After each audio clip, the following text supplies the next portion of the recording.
Welcome to Arizona State University and the Center for Services Leadership. My name is Thomas Hollmann. I'm the Executive Director of the Center. And today's guest on our series, A Conversation With, is Adrian Paull. Adrian was the VP of Customer and Product Support at Honeywell. He is a leader of the service discipline, a great guy, and a very good friend of the Center. Welcome, Adrian, and thank you for joining us. Thanks for the opportunity. It's great to be here. Thank you. Thank you so much. A few technical notes first before we get going. Today, as with every time in our Conversation With series, we are encouraging a dialogue. So if you want to send in questions, please do. The way to do that is to, on your computer, wiggle your mouse a bit and you will see at the bottom an option to open a chat bar. In the chat bar, then, you want to send an email or a note to Denise Host. Denise Firing is over here in the background over there helping us with all the questions as they come in. So please send a note to Denise Host for questions. If you are listening by phone, of course, you won't be able to do that, but you can, of course, enter a second window with your PC and then send a question as well. We are recording and we will put this online as well. So if you have technical issues at any point, you can rejoin and you can also then see what you missed on the posting that will follow after the webinar. And with that, let's get going. And I'd like to actually start by learning a bit about you, Adrian. Sure. And let's start at the very beginning. Where did you grow up? I was born in London. My mother pointed out actually on one occasion that I was born within earshot of Bow Bells. I was born in University College Hospital. But if you're born within earshot of Bow Bells, you are technically a Cockney. So I could have gone through life sounding like Dick Van Dyke from Mary Poppins and said, "Gore striker like governor," but that probably would have limited my upward potential. I was born in London. I grew up in the UK in the southeast. We had a house about 25 miles to the west of London, and I think that was part of my influence of ultimately getting into aerospace because the garden, the long backyard sort of had a view of the airplanes taking off. And so in the summers, although when you remember your youth, every day is sunny, right? I remember lying there watching the airplanes fly. So yeah, I had a very, very joyful upbringing in the UK. That's wonderful. You know, I actually, I've mentioned it to you before, I actually lived within a short driving distance from you for a while. I lived in exactly Slough, the area where you grew up. And yes. I remember those planes coming over as well. I can see how one yes. could end up at Honeywell in aviation with that background as well. Yes, indeed. So let's talk about your career a little bit and see where and how did you get started with your career? Yeah. So after going through schooling, I was at technical college. My mother was a teacher. My father was a research chemist. And I thought I was probably going to follow the path of my father, but he made some suggestions that I get more into engineering. And so I switched it up in college and focused on systems and control engineering. And I was sitting next to a guy who was working for Sperry Flight Systems. And so the apprenticeship I was doing was with a different American company, PerkinElmer at the time. And so when I concluded my apprenticeship there, I moved to Sperry Flight Systems, and that really launched my career into Honeywell. Sticking for just a second on the notion of apprenticeship. Yes. That's something that's fairly common in many European countries to have an apprenticeship type approach. Yeah. Not so common here in the US, right. Which is, I find kind of a shame in terms of starting people out. How did you think about your apprenticeship? Looking back now, what did you think about it? I honestly thought it was a real privilege at the time because one of the principles of an apprenticeship is you get to work in each of the departments. And so I think it really cultivated this deep appreciation for all the different roles that exist in an organization that have to be synchronized in order to make things happen for customers. So it was a beautiful arrangement in as much as not only were we going through each department, but one day a week they were sending us back to college so we could hone our deeper engineering skills. But you worked in the marketing department for a little while. I remember working in the packing department. Amazingly, it's one of the more impactful experiences I had, because the mundane nature of it I found quite challenging, right? And yet the folks there really harnessed something in terms of the team dynamic. But yeah, it was a wonderful experience, the combination of all those different departments, as well as getting away to college for one full day and one evening a week at the time. And that's great. We always talk in services, both in the industry as well as in the academy, how cross-functional services are, how you really need to understand all the functions, all the pieces there. Absolutely. And so that's a great background for that, which is somewhat lacking here in the US, where people are so quickly pigeonholed in one area and one specific function. Okay, now you've disenfranchised all the Americans, so half the people have shut off at this point. So I guess it takes the pressure off for the rest of the webinar. That's right. We can just have a chat about London and what it's like to live there. There we go. That'll be nice. So then you started, as you said, with the apprenticeship there, and at some point you ended up at Honeywell, had a long career at Honeywell. Yes. Can you take us briefly on an overview journey of the development in your career at Honeywell? Yes. I initially was involved in some of the product-related services. So I was a repair technician working in one of the large repair facilities there. That was a lot of fun and great teamwork. And we used to run 24 hours a day. And sometimes very exciting things were happening with programs. So I loved that part. And the very tricky repairs would have to be done on the aircraft themselves. And so we would go when the aircraft were available, typically at night. We'd go to the airport, and that was a more rare thing to do, but I loved that because you were working directly on the airplanes and you were working directly with the customers.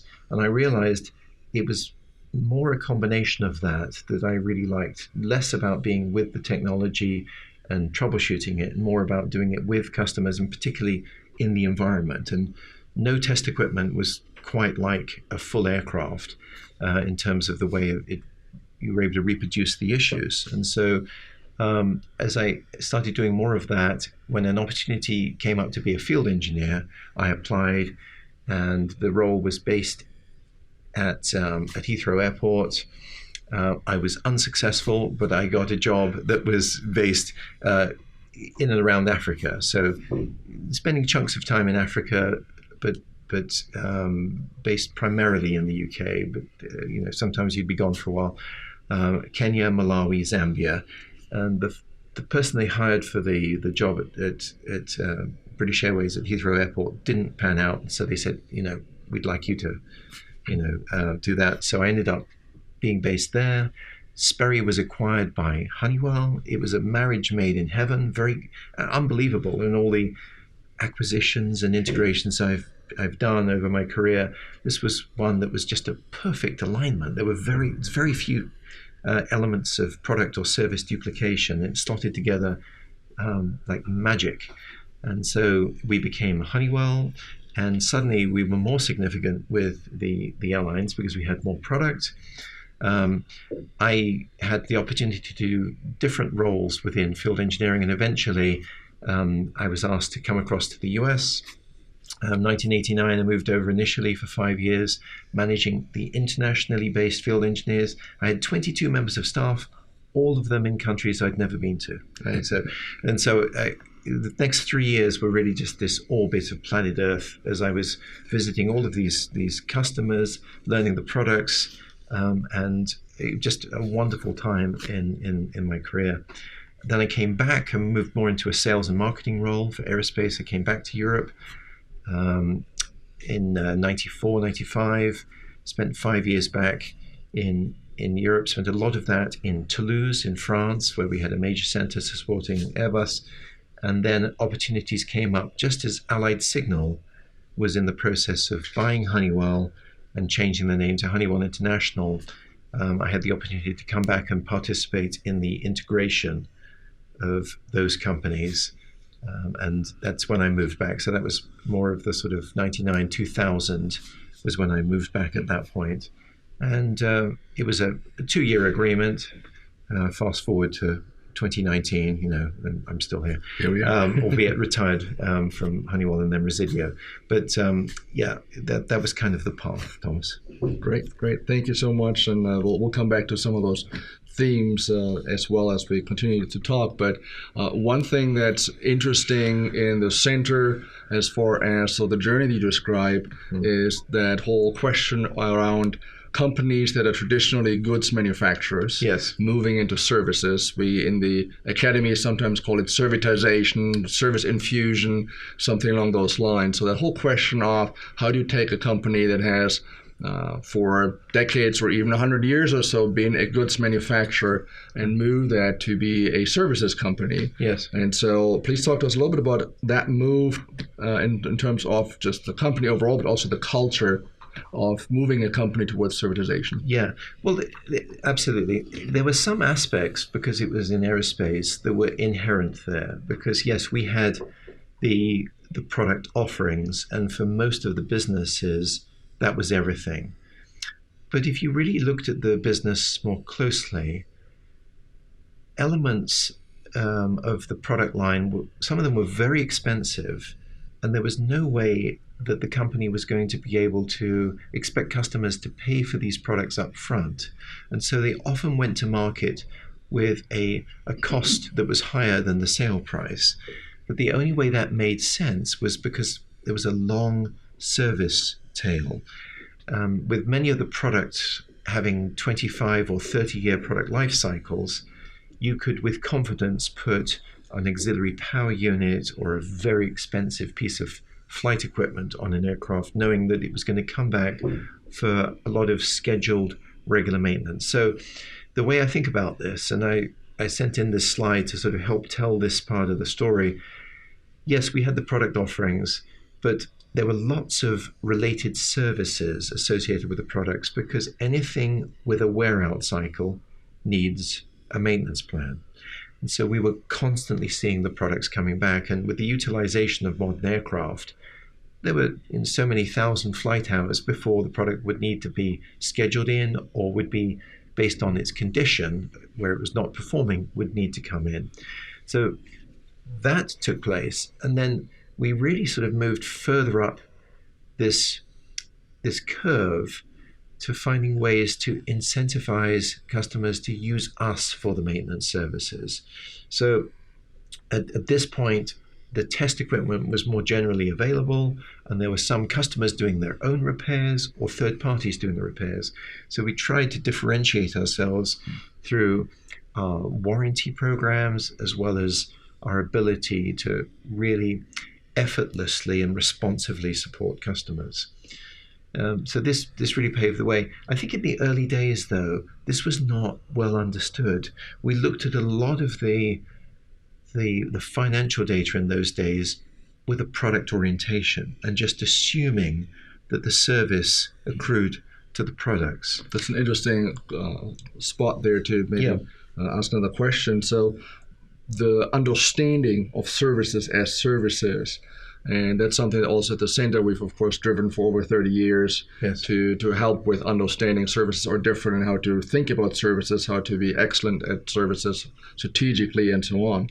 And part of that is the knowledge base, both in the academy and in industry, Yes. about services and how to think about services. Yes. So what was that like when you started with this servitization journey? What was that like at Honeywell? What did you hear? Where did you look to find out more about how to think about that? Yes. Several thoughts on that. In terms of how it was, I remember there was one seminal moment. There were a number of us waiting to present to the chairman on the performance of the products. And one of the business leaders turned and just remarked, because we'd waited, probably an hour for the other meeting to finish to go in. And a very senior leader turned and said, "I can't believe we're going to spend 2 hours talking about services." And I think for those of us who were in services at the time, that really turned the lights on as the way it was regarded. Because if you were managing a product line, or if you were managing a business that was enabled through primarily a product line, they thought in terms of the products. And yet we quickly did a calculation and had a little intervention right there before we went in to see the chairman, to say, actually, that it's $2 billion comes to your business through the the services piece because of all of the maintenance and upgrades. Mm-hmm. So I think we were going through a sort of transformative process there and trying to understand actually the services is what has the longevity and in many cases the margins going forward, mm-hmm. Particularly in businesses where you may have a cost that's higher than your sales price, right? So you rely very heavily on those services. So the evolution of management thought, I think, began there as we started thinking differently about those services. And it then opened up some really incredible ideas, like perhaps we should be servicing other people's product. Perhaps we should be putting a complete, wrap around the entire use experience for our customers, every aspect of it. So that was really the sort of launching point for that mindset. Yeah, that's a common thing that we hear is that there's somewhere a similar moment where somebody realizes, wow, this service stuff, it actually pays the bills and then some. Yes. And we really need to understand it better and manage it better. So yes. so that's great. So you were on the slide here on the curve. Take us back through the curve. Yeah, I think eventually the technology starts really paying dividends, right? As you move up through this. And so in today's age, all of the data exhaust that comes off the smart connected products gives you insights that previously didn't exist. So it not only helps you create services that are more aligned to the actual customer needs and usage patterns, but it allows you to really refine the products and the way they all work together in the customer's environment. So there too, it created additional value-added possibilities. But the top box is really where I spent a good chunk of my career, even before many of these services were developed, because there's always this aspect of, yes, you have services, but will the customers come to you for those services?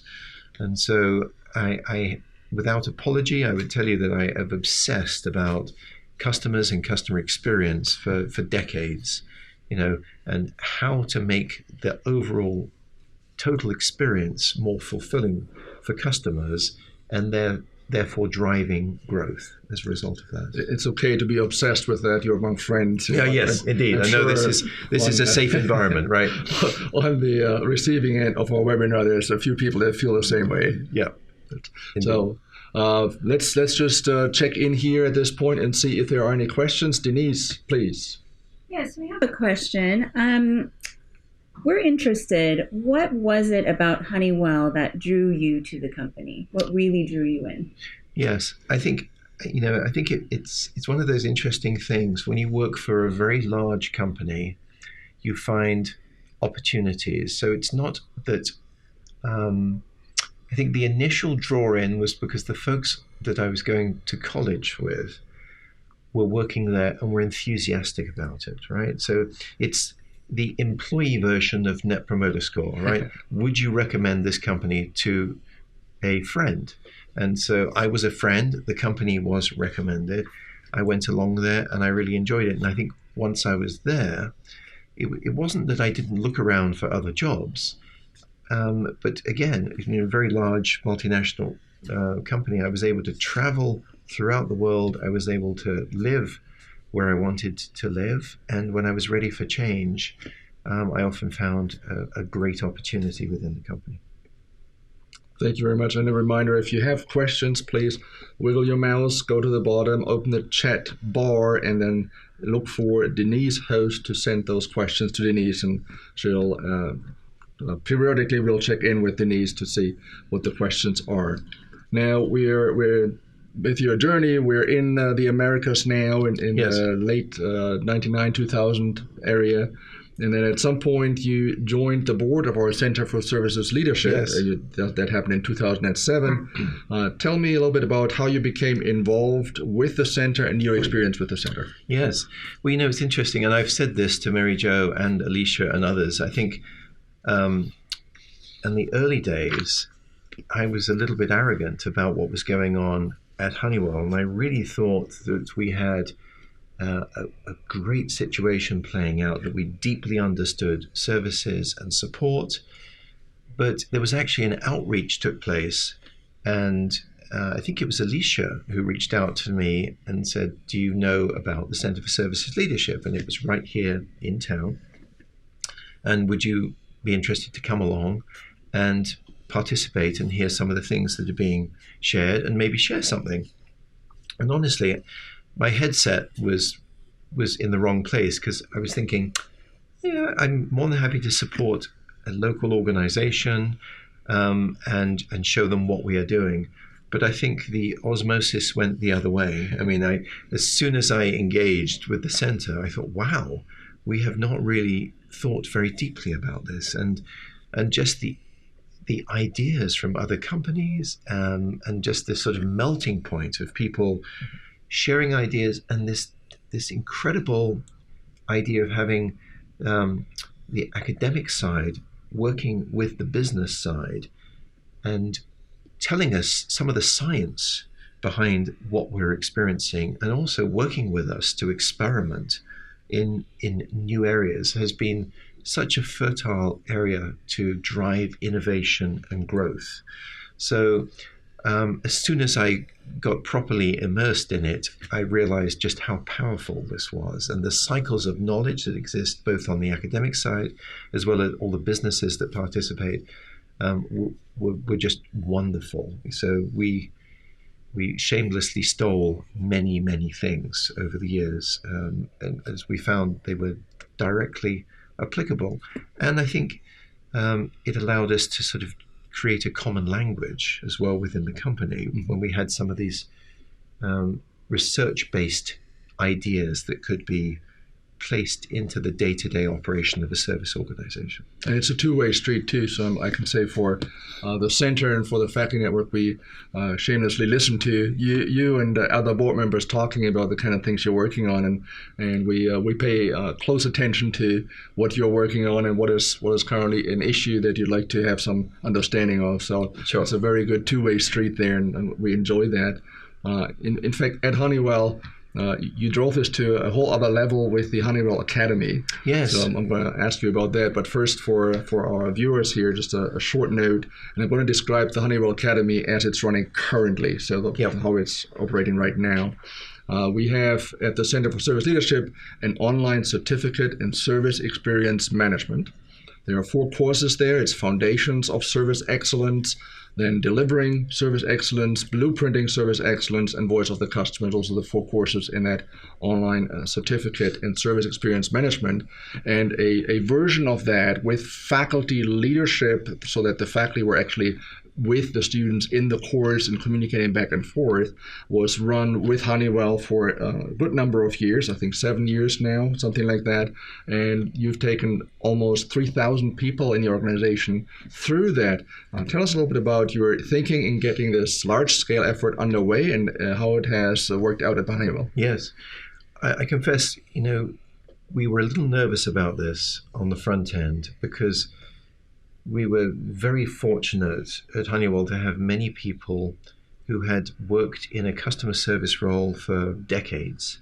And so the idea of creating some uniform tool set and training, we thought might almost be insulting if it wasn't done well for those who had significant experience. So we thoughtfully crafted with the center the elements that we thought were common. And when we launched this, as you remember, there were 8 elements, which have subsequently been consolidated, I think appropriately.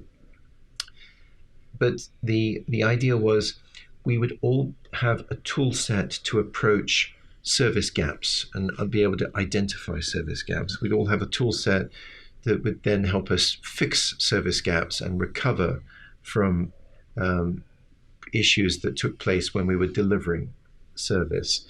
And it was that whole thought process around mapping out how to do the service and delivering it. I think the overarching thought really in any service organization, there should be some deliberate level of design.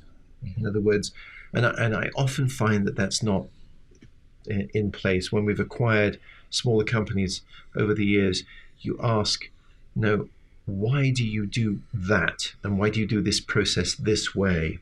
And often it's really just accidents of history, as opposed to somebody saying, well, we're trying to design a customer experience. Right. And so I think what the Academy really allowed us to do, it gave us a tool set to help us design a customer experience, deploy a customer experience, find and fix service gaps, and have a common language around both the innovation and design processes, as well as the gap analysis, and then the service recovery elements, where you can actually turn a service experience failure into a positive thing for a customer because of the way you recover. So I think it really allowed us, I could talk on this for the rest of the time available. I promise I won't. But two other thoughts on this, Thomas. One is all of our concerns about the very experienced staff were unfounded, because I had so many unsolicited emails from employees over those years, many of them from people who had 25 years experience, saying, I honestly wish I'd had this training the first week in the role rather than 25 years in. But the fact it was an online forum, we also had people saying, I have discovered there's somebody 8,000 miles away from me who has an identical job, who has similar challenges, and we're now collaborating as part of this, the online experience, in going through this module together and formulating solutions to our issues. But it really drove a common language for the organization, a common tool set, and it propelled us. And the folks who really got exceptional results in every one of the modules today, many of them are leading their own service organizations. They were the zealots, they were the customer service champions that have gone on to do very, very well. That's great. I think we have one or two of them actually right now watching you as well. We probably do. Going down memory lane as well. Let's check in again with Denise and see if we have any questions from the audience. Denise, please go ahead. Yes, we have a question from Elisa Holder, who we've been speaking about, and this is related to just a real recent part of this conversation. We'd love to get your thoughts on how you've incorporated voice of the customer and customer feedback within your service design. Yes. I think one of the most powerful aspects of this is, you go back to this idea of, you have somebody who's focused on design, or a group of people, and you have folks who are focused on analysis, right? And so if you have a group that are designing the experience, a group that are deploying that experience, and then a group that are essentially getting feedback about how are you doing with that experience, we really worked hard to have a host of different surveys, I would say, as our main mechanism. So at a post-transaction level, we incorporated the customer feedback constantly. And whilst Net Promoter Score was very important to us, we obsessed in equal measures about customer effort, because time is such a critical factor for customers these days, with there are fewer of the customers working with the disciplines they have, and they really have to accomplish a lot more with less people and less time. So we focused on effort. So we would ask questions about customer effort. We would ask how many times they had to reach us.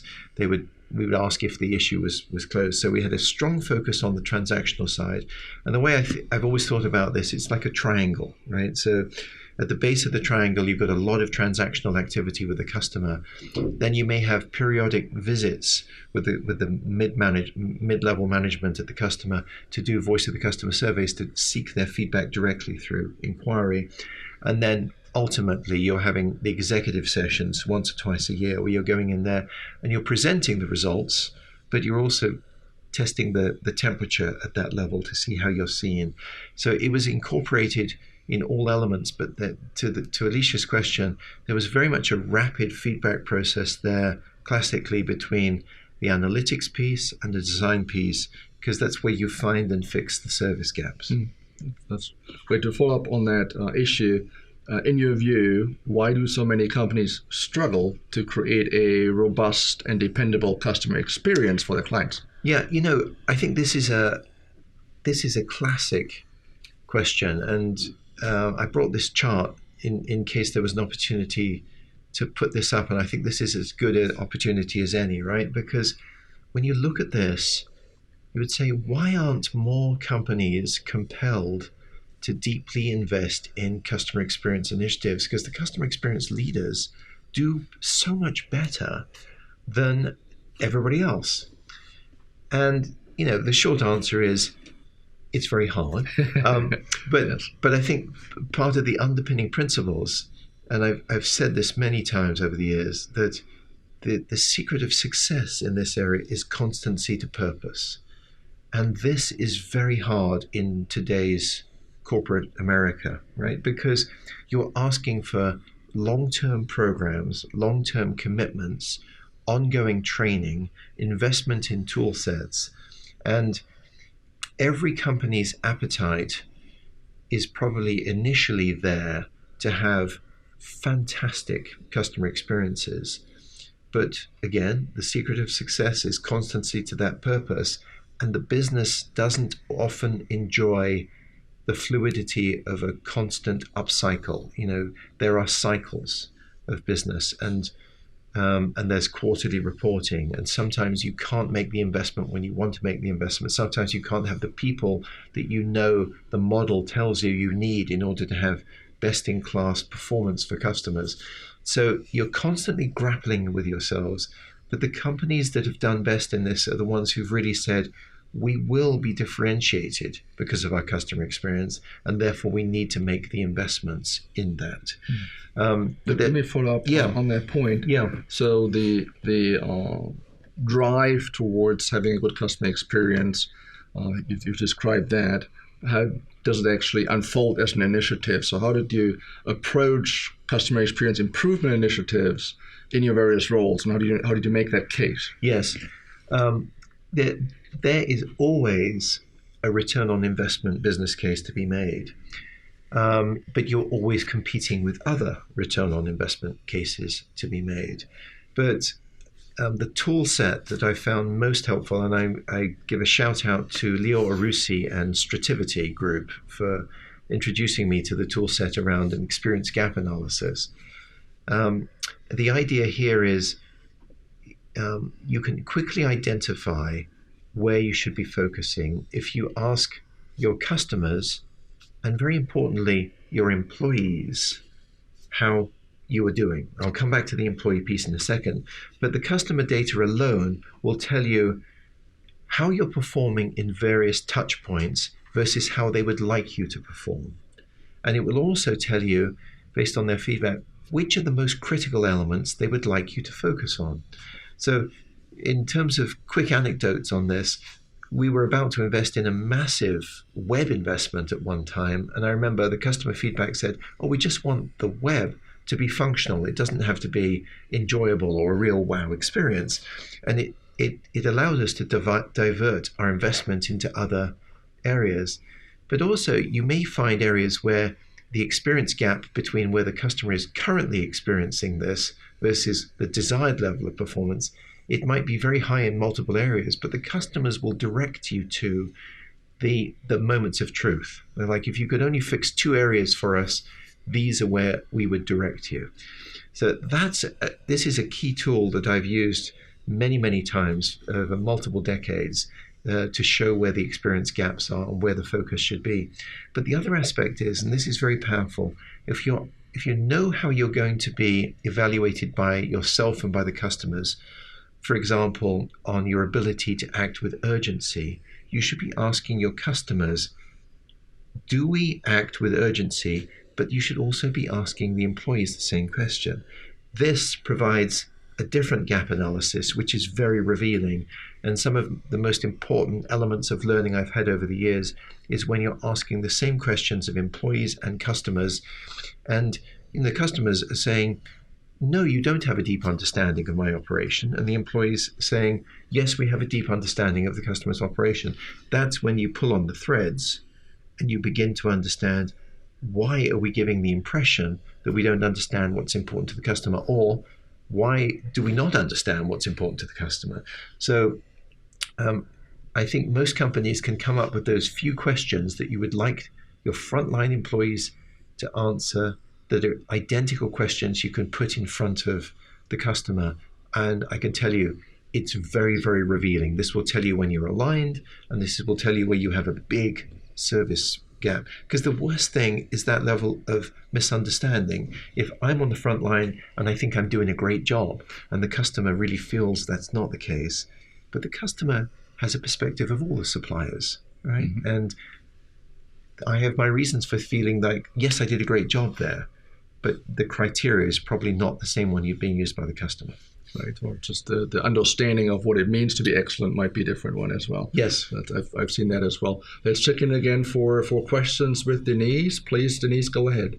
Yes, this question comes to us from a member of our CSL faculty network, Sterling Bone. He's curious to know Adrian, what you predict will be some of the important service topics for the future. Yes. I did, I actually brought this slide to edge into this, because I think this frames the question a slightly different way, because I think this is the evolution of management thought on what really is the service experience. And this is the simplest analogy that I could find, which is really one of, you're planning a party. And how do you feel as the one responsible to plan the party? Well, if you've just gone out and bought the cake ingredients, you've got everything in front of you, you're still feeling overwhelmed. If you've bought the ready-made cake, you're still somewhat stressed because there's so much more to be done here. If you've bought sort of the party-themed elements, there's still a level of concern as to how this whole thing's going to go off. But if you actually buy the complete party experience, then you're suddenly the genius, right? You can be relieved, you can even enjoy it yourself, but you're now providing an opportunity for somebody not to take $7 from you, but $750. But you see the value in it because it has created this total experience and it has provided you with this level of relief. So I think, this is the journey we are on. And I think it comes when companies realize that, are we the very best to do this particular process or perform this particular task? Or do we want to work with a third party to take this on for us? And I think this additional chart here tells the same story in a different way about the evolution of services differentiation, because I think asking your question differently, it really is saying, how did we get into being a service provider in the first place? Well, the product was about the what, and then the process really got us into more of the when. And then we continue up this particular continuum, and you start wrapping this whole holistic care around it. But I think that the deep future is really this idea about, I am aligned to your purpose. You have invited me in as a partner. I am defining my service offering in terms of an outcome for you. And towards the end of my career at Honeywell, I saw more of this coming in from customers, where the request would be put in the context of a customer outcome. So rather than saying, can you provide us with this, this, and this? It was like, can you put something together that would create this outcome? An example, we acquired an energy management business, and a customer came in and said, I need you to show me how we can save 5% of our total purchasing budget for electricity.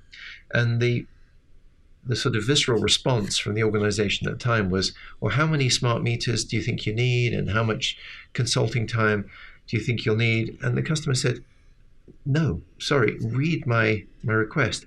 I just want you to do all of that. I don't need to know how many meters, how many hours. I just want you to put a total solution in place that saves 5%. I know how much that's worth for me, and I can look at your proposal and the cost of it, and I will know if there's a guaranteed outcome there, right? And so this was galvanizing and frightening, because suddenly the risk is being transferred. It's the extreme end now of you're no longer selling boxes, you're really just selling the complete solution. That's right. And once you've priced that, you're hung out there, right? And so now, it's not that awkward time where you're writing to a customer and saying, well, the program's going to cost more than we thought.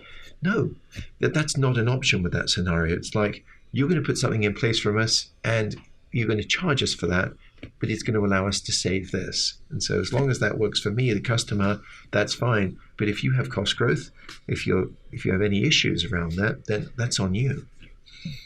That's great. And on the academy side, we've got a lot of topics that center around that. We've got some work at our last symposium. We had some work around the complete customer journey. Yes. We've got service networks. There have been good research papers coming out on the whole notion of service networks and this whole notion of I'm not buying tires, I'm buying miles, right? Right. I'm really not buying what you thought you're selling anymore. Yes. I'm buying something entirely different. That's right. So, yeah, there were many examples of that, I think, very early on in aerospace, as you know, from like the Rolls-Royce Power by the Hour program. Mm-hmm. It's like you're not buying an engine, you're getting power by the hour. And, that's our arrangement. And the aircraft will fly for 25 years, Big shift. Let's check in again with Denise and see if, what the questions are. Please, Denise, go ahead. Yes, so Adrian, excuse me. You spoke at the symposium about your customer advisory group. Yes. Could you please tell us how you structure it and maybe what some best practices are for a company that might want to start one? Yes, absolutely. And I would offer here, Thomas, I mean, I've put a lot of thought into this over the years, and we had a lot of experience with this at Honeywell, and I'm very happy to share the document that was shared at that symposium if people are interested. But I would say the critical things around the customer advisory board, and we were very, very successful with our customer advisory board, and we were told by many of the customers who participated on it, it was the best practice through a career of them participating in various advisory boards. But the first fence is where a lot of companies fall in that, and that's really the selection of the chairman. You really need the customer person to think like you, the supplier, but also think like the customer. And in many advisory boards, we hear this a lot, that the person is elected in the room by the other members, and it's typically the most vocal, most comfortable person in their own skin, and that's exactly the wrong person, right? Because they will do all the talking, and they will say, I think I'm talking for the whole group when I tell you the following, and they're not talking for the whole group. So you need to thoughtfully find that chairman, and that will pay so many dividends. Somebody who facilitates and really works the room effectively. But the second fence is where folks fall in. What is the role of the customer on the customer advisory board? And people say, you just show up, right? And the answer is no. If you're going to be a customer on the customer advisory board, you are representing all customers. And so the expectation is you do your homework before you show up. And so they leverage their network, and when they speak in the advisory board, they're not raising things like, I was on your website last Thursday and it didn't seem to work right. They're raising issues. It's like, I've spoken to 5 other customers and there appears to be an issue with such and such, right?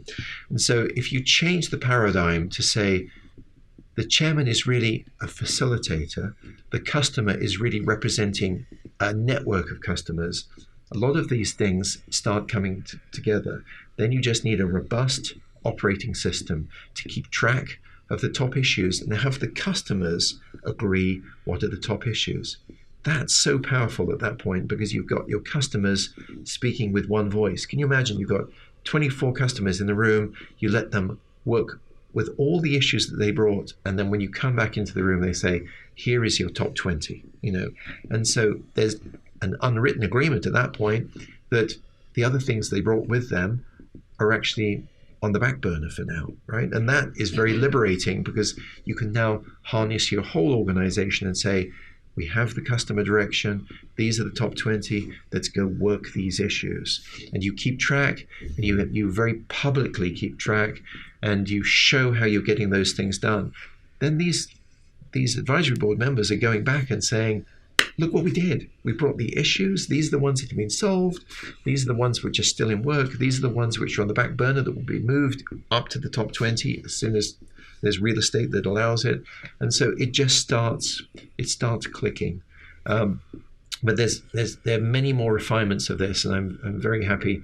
We put this in the public domain probably, 6 or 7 years ago. We've presented it to Google. We've presented it to a bunch of folks. Everywhere we presented it, we had the feedback that it is an absolute best practice. I think we can subscribe to that realization that it is a best practice, definitely there. Let's check in again with Denise to make sure that we give time to questions from the audience. And Denise, please go ahead. Yeah, so this question is around the sales process. So how have you had to change your sales process when there's the move from selling a purely transactional service to being a lifetime partner? Right.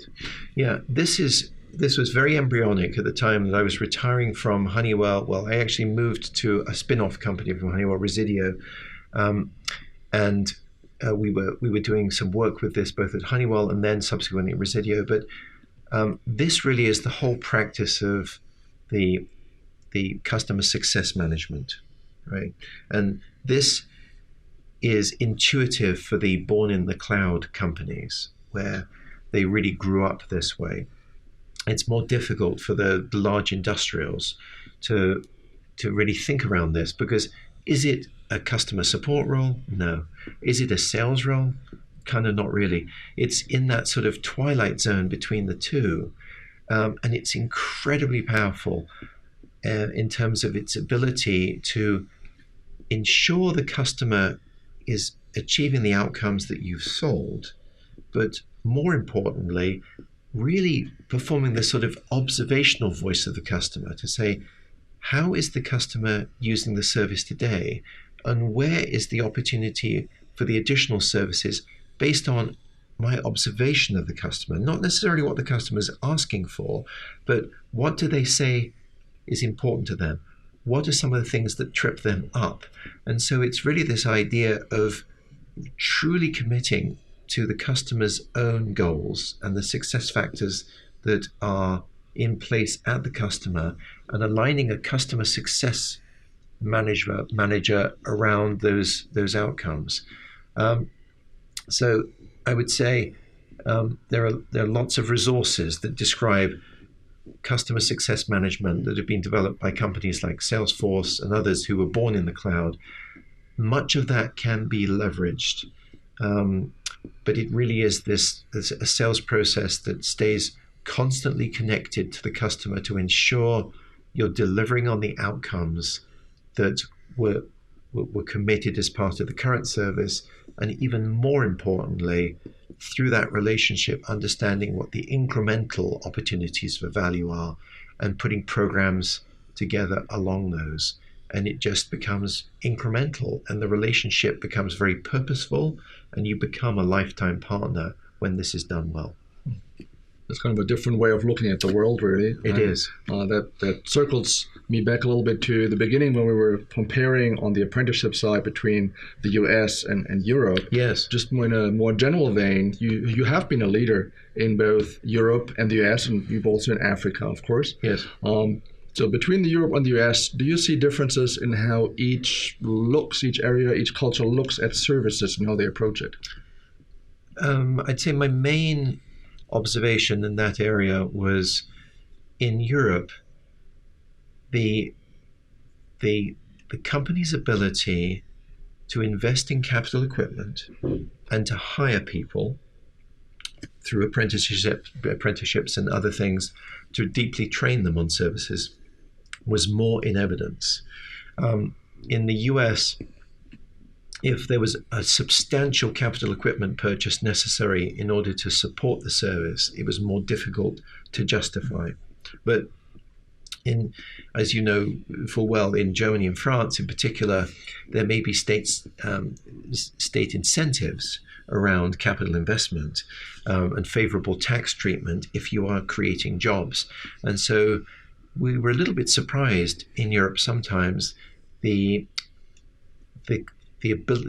were surprised by the ability of some of our customers to more or less compete with us, because they would be able to buy our equipment and train on our systems and really build that up, because they saw the value in these sustainable holistic services, not just in the value that's being created for the customers, but the value that's being created for the state, if you like, for the country, for the canton, for the region, because you've got this investment in capital equipment, and you've got these jobs that are flowing into it that are enabled through the investment in the capital equipment. So I really found a much deeper, sustained commitment to services in Europe, because there were less of the obstacles around that initial front-end cost that you'd have to really commit to in order to enable the service. Does that make sense? That's a great example. I'm also reminded of just the different ways of looking at service. I'm reminded of in Mary Jo Bittner's textbook, and I know Mary Jo is with us on the webinar listening right now. There's an example in there about a pen that was purchased in Japan and what that experience was like. And I'm personally reminded my wife, she's American, and when I took her to Germany the first time, and we were in a supermarket.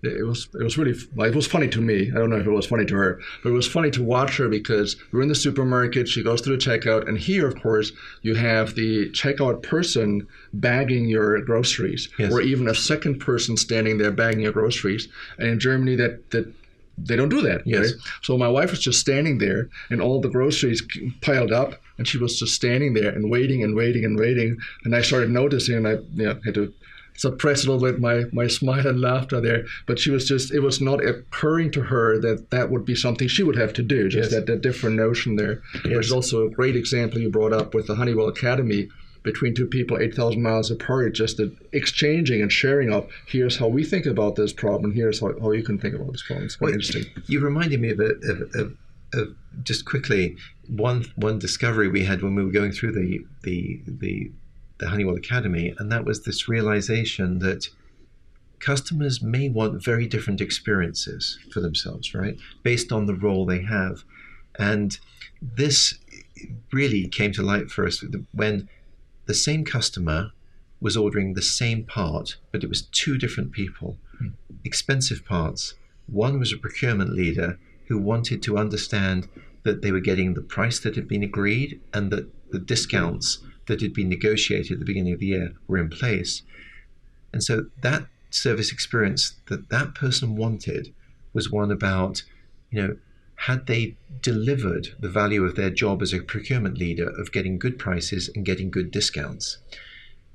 A more junior person ordering the same part, the experience they wanted was one of making sure that they needed to order the part because it was an expensive part. And they wanted one that was more about job security. They wanted us to ask all the questions like, did you check this? Have you tested that? Have you put a good one in to see if this does actually clear the fault? They wanted that whole thing of second guessing their logic. And at the end of it, like, that's exactly what I needed. Very different experiences based on their persona in the company, but it was the same company, they just had different job titles. Mm-hmm. And so I think this too sort of, it doesn't just vary country to country, it can vary literally segments of one, because people want the experience that they want, and our ability to understand where they're coming from and mapping that persona is critical in differentiating yourself. That's a great example as well. I'm going to ask you a little bit beyond business, so to speak, and just say you're now what we call in the Academy emeritus. So you're emeritus from Honeywell, but you're still also very involved in the center and beyond as well, your community involvement as well. If you can maybe tell us a little bit about your community involvement, how that helps shape you as a business leader, and what your plans are for the future. Yes, I mean there are a couple of things that I'm doing now I'm retired. I've been a member of the board of Orbis.org. Orbis is probably known most for its flying eye hospital, but it really deals with curable blindness. And if we all just close our eyes for 20 seconds, you realize how hard it is to operate in this world without eyesight. But the tragedy is there's almost 250 million people who are blind, and 75% of them are needlessly so. And if these conditions existed in the US, they would be fixed tomorrow. If it was something like strabismus or trachoma, it's curable. And so I work with Orbis and have done for a number of years, where we're really, it's a capacity building charity that deals with the 190 million or so folks, many of them children who are blind, that can see again. So that's a wonderful charity. Again, if folks want to learn more about that, feel free to reach out to me. And we're bringing the airplane to town in January, and we'll be happy to show people over the airplane if you're in Phoenix. In addition, I mean, one of the things, having been out to see Televerdi's operation, I really want to reach out, and I've had some preliminary discussions with Televerdi on is there anything I can do to assist with that. I mean, with the US being just 8% of the global population, but 50% of the incarcerated population, it blows you away to think there's almost 2.5 million people in prison in this country. And, you know, many of them are incredibly talented. Many of them will have a full life outside of prison when they have that opportunity.